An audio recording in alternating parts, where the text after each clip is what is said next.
Ladies and gentlemen, welcome to the DRich Show, where we talk anything and everything crypto. Now, here's your host, DRich.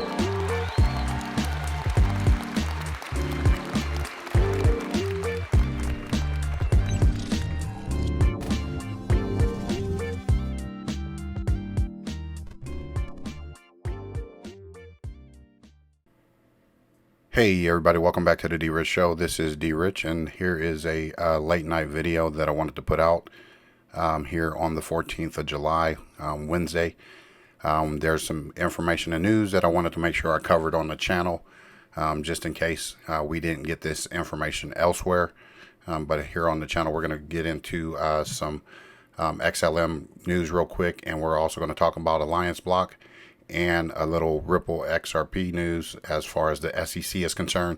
So we wanted to make sure that we get this information out, as there's been multiple requests for me to put out a second video throughout the day, and we're going to make this really quick. So let me get right into it. This is coming from blockworks.co. Asia Liquid Exchange add USDC on Stellar as global stablecoin demand jumps. As we've always talked about in the market cap, USDC is picking up steam, picking up momentum as far as his global market cap. So during quarter one 2021, $869 billion in the stablecoin transactions occurred globally, making it the category with the highest transaction volume and demand during that time frame. Data from Chain Analysis showed. So let's get into it. This is coming from Jacqueline Melinek, July 13, 2021. As of July 11, USDC hit a peak of $26.4 billion in global circulation, with $832 billion transferred on-chain, according to the Circle data. And through Stellar's network, users can move their value in seconds rather than minutes to maintain better liquidity of their assets, the company said. Asian cryptocurrency exchange platform Liquid Group Inc. and Stellar Development Foundation SDF announced its joint venture to provide USD coin USDC, which is issued on the Stellar network via Liquid's exchange for faster and cheaper transactions, the company said on Tuesday. SDF is open source network, and Stellar has a community of over 5.3 million accounts and has processed more than 1.5 billion operations since 2015. In October 2020, Stellar was announced as an official blockchain for USDC, said CEO and executive director of the SDF, Daniel Dixon, in an interview with Blockworks. Liquid is a global fintech company licensed in Japan and Singapore, and is home to a cryptocurrency exchange platform that facilitates about 300 million in daily trade transactions volume across all assets. And Liquid is the first major exchange to support Stellar USDC and can act as a hub for end users to get in and out of crypto assets, Dixon said. Offering Stellar USDC will allow Liquid to access new geographies via additional Stellar-based stablecoin assets, and USDC is a type of digital asset preferred or referred to as a stablecoin, which is redeemable for 1 USDC for 1 US dollar, giving it a stable price. As of July 11, USDC had a peak of $26.4 billion in global circulation, with $832 billion transferred on the chain, according to the Circle data again. So separately from that, stablecoins are the most traded asset in cryptocurrency transactions in Asia and are often used to move value between exchanges, Dixon said. And in general, stablecoin usage is especially high in East Asia due to Chinese government ban in 2017 of direct exchanges of Chinese yuan for cryptocurrency. 33% of trading activity in 2020 was attributed to the stablecoin transactions, according to the report by Chain Analysis there. So guys, again, we're starting to see the uptick in the USDC coin, and again, I believe this is going to probably be your digital dollar here in the United States.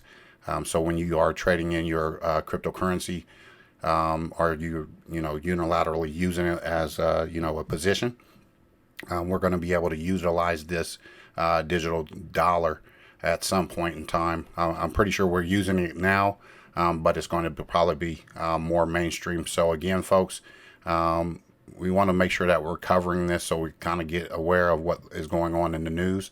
I'll leave the rest of the article in the description for you to read and go over, because what I want to do is I want to make this a quick, short video.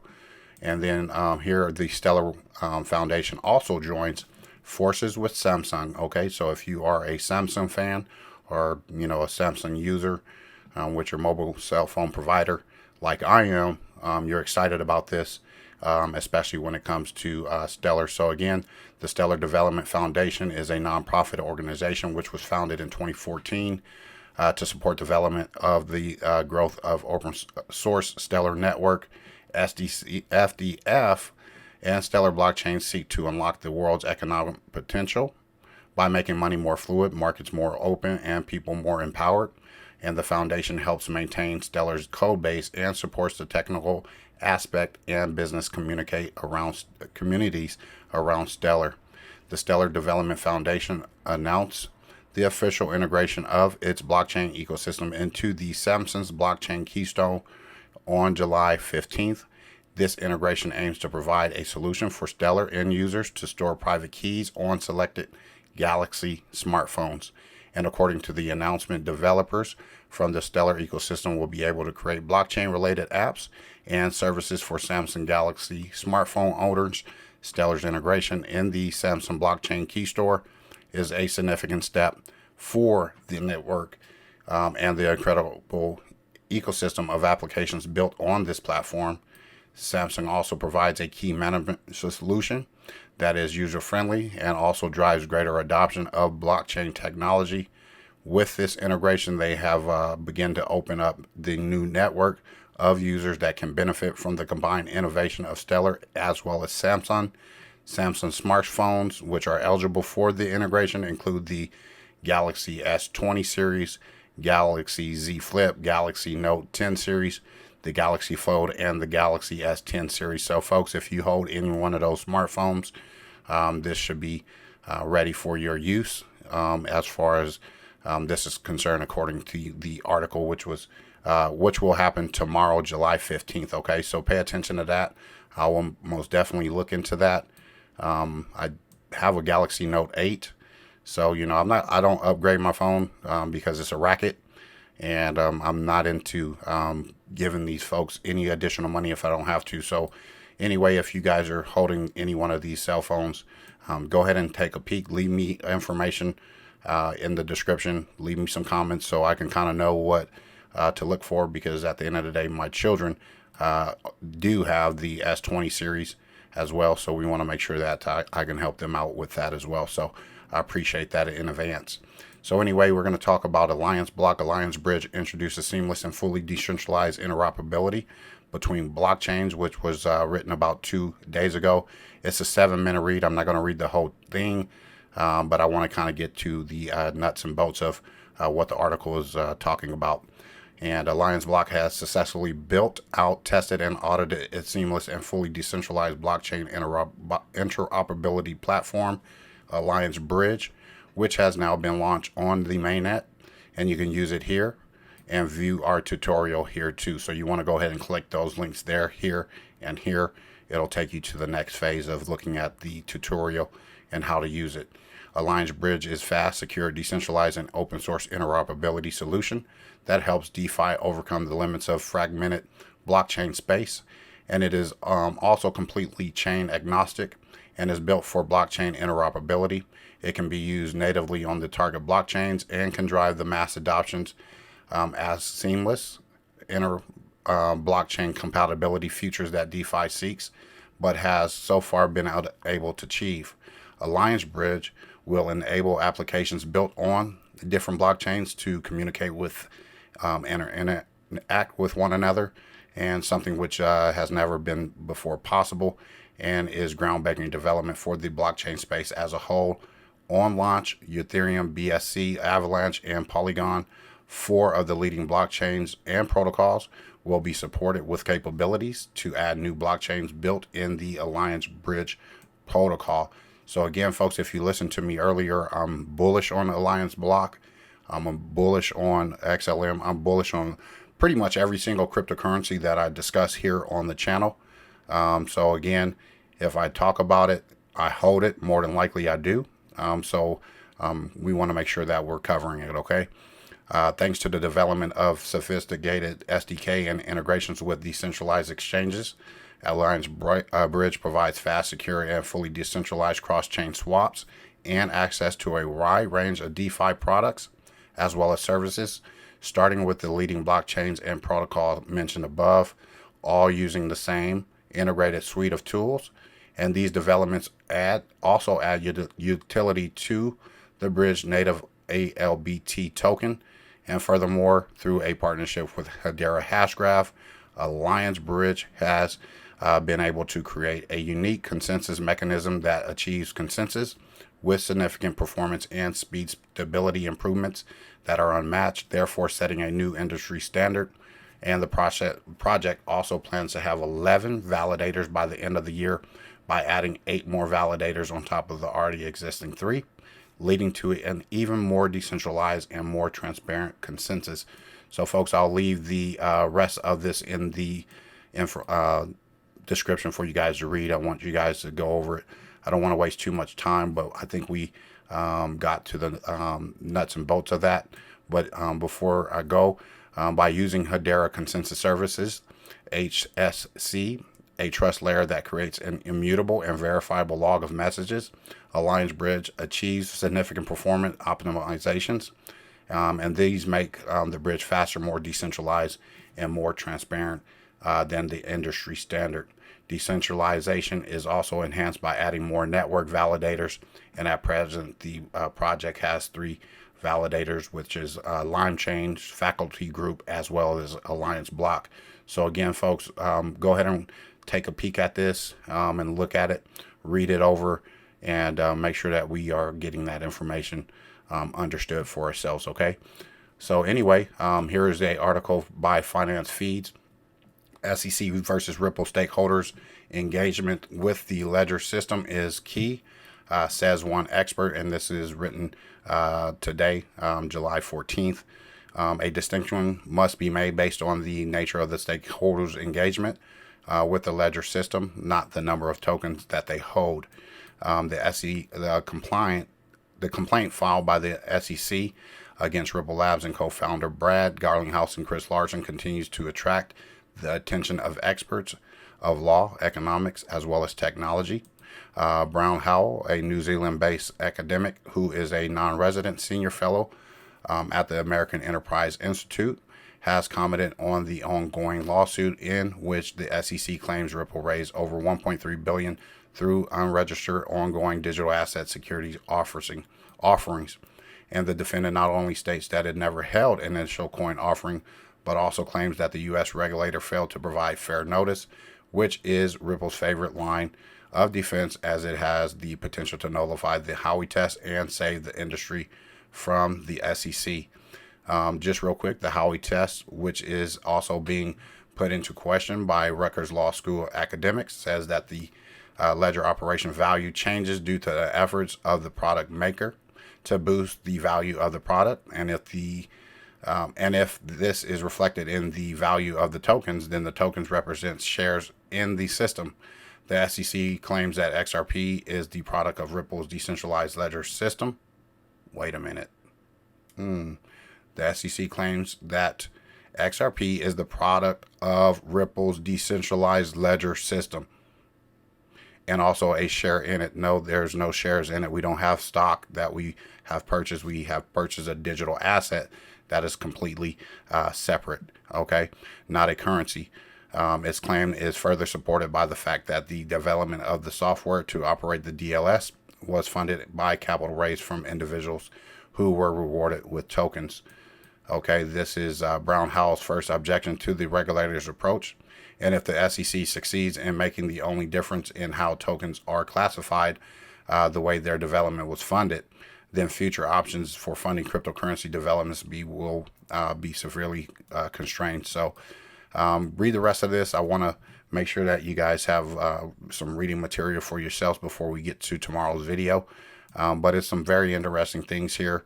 about what we might come across tomorrow, as we can go to Twitter, James K. Fallon, at Fallon Law, XRP community, hashtag SEC News versus Ripple, hashtag XRP, breaking. Court schedules telephone conference for July 15, 2021 at 3 p.m. So if you guys are interested, there will be a phone number. As you can see, the court will provide dial-in information for the public in advance of the conference. This is also the issue to discuss the SEC motion to dismiss or quash the disposition of Will Hinman, who was the former SEC person. Okay. So what we want to do is we want to tune into this. We're going to get back on, later, probably tomorrow evening, to discuss what some of this unfolds. But if we could go down here, this is this person asking this question.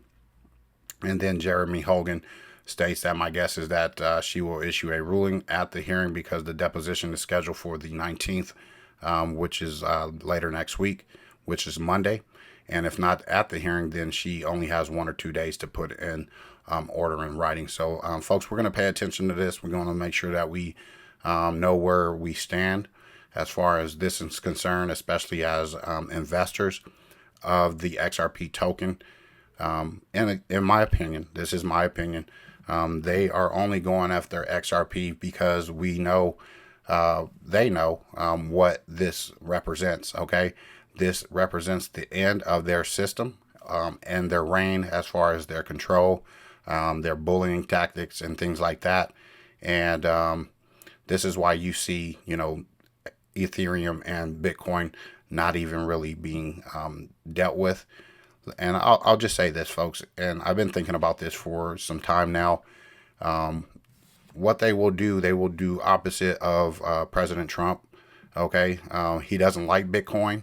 And I'm going to say this, okay, as much as people want to, might hate what I'm about to say or dislike what I'm about to say, but I would not be surprised that they issue Bitcoin as the legal tender of the United States. And I'm only saying that because sometimes you got to lead people down a particular road so that they could get comfortable, drop their guards, and allow them to come in, walk in the door.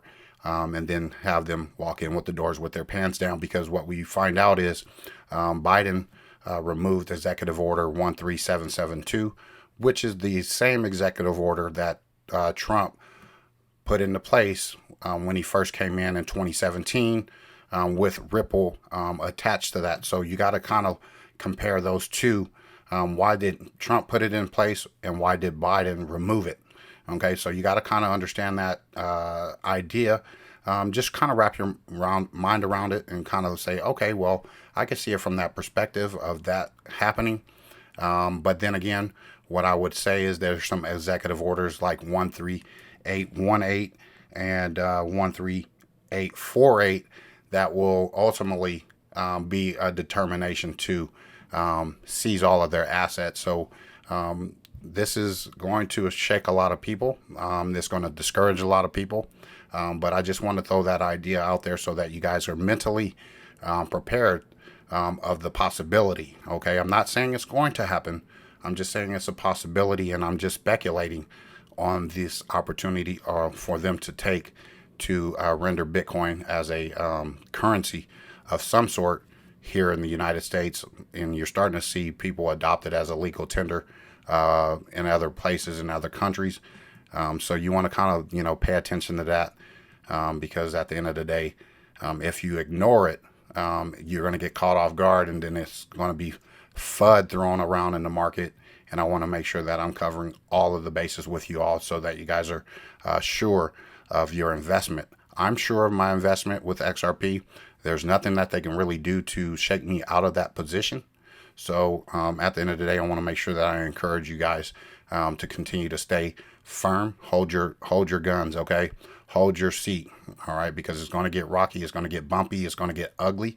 And I don't want you guys to possibly hear this stuff and then be like, oh, well, no one's ever talked about that. Well, on the DRich Show, we're going to talk about anything and everything because we want to make sure that we cover all of the bases, okay? So anyway, folks, have a great rest of your night. I want to get to the rest of this basketball game so I can see the Phoenix Suns win. Okay, we got to beat the Bucks, because at the end of the day, once the Phoenix rises, we beat the buck. Okay, we beat the buck, the dollar, in that regard. So we'll see that Phoenix rise here, and I think that they'll wrap it up in 5 games. I said 5. I thought they would sweep, but again, you want to get back to Phoenix, Arizona, to see the Phoenix rise there. So anyway, have a great, wonderful night. I hope that you guys get some good rest. We'll be back tomorrow with Decentraland on the map, and we'll go over that, okay? Again, God bless, take care, and as always, treat everyone with class, dignity, and respect. Bye-bye.